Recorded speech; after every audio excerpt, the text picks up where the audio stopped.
Success isn't random. It follows a code.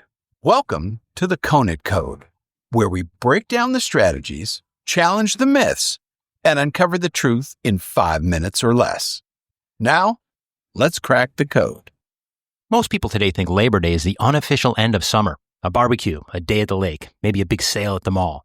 But that's not why we have it. And the further we get away from the time it was created, the fewer people even know what the real purpose was. Step back into the late 1800s. America was booming. Railroads stretched from coast to coast. Factories roared day and night. Immigrants poured in, cashing on opportunity. But for the workers who built the boom, life was brutal. Your ancestors worked 12-hour days, 7 days a week.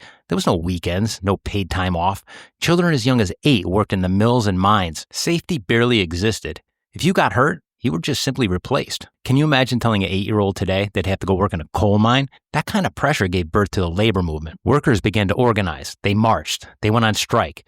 They weren't asking for luxury. They were asking for basic dignity, shorter hours, safer conditions, and laws that would finally protect them. Then came 1894, the Pullman strike. I wonder if they even teach this in school anymore. Workers at the Pullman Railcar Company in Chicago walked out after their wages were cut, while their rents in the company-owned housing stayed high. The strike spread across the country, shutting down rail traffic. President at the time, Grover Cleveland, he worried the economy would collapse, called in federal troops. Violence followed. Train cars burned. Soldiers opened fire. At least a dozen workers were killed. Hundreds were injured. The nation was shaken. And within days, Cleveland signed Labor Day into law, not just as a holiday, but as a peace offering, a way to recognize that American workers weren't disposable, even if the system treated them that way.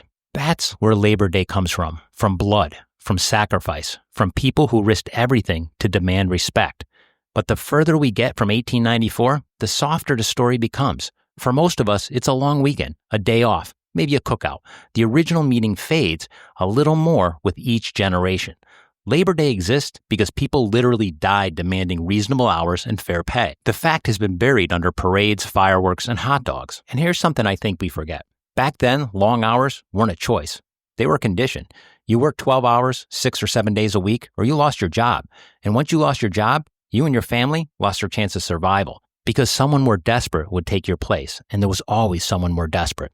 That's why workers fought back, not to avoid hard work. They were already working harder than most of us can even imagine, but to gain control, to set limits, to make sure exhaustion wasn't the only option. Today, some of us are willing to put in 60, 70, even 80 hours, but we do it for building something for ourselves. That's different. The fight in 1894 was all about survival. The fight today is about balance. Labor Day reminds us that choice itself is a privilege that they never had.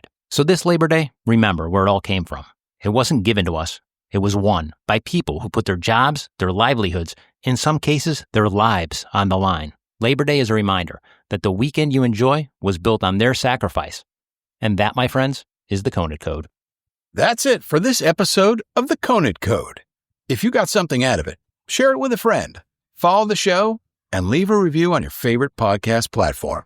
More insights, more strategies, and more code breaking coming soon. Until next time, keep thinking, keep building, and keep pushing forward.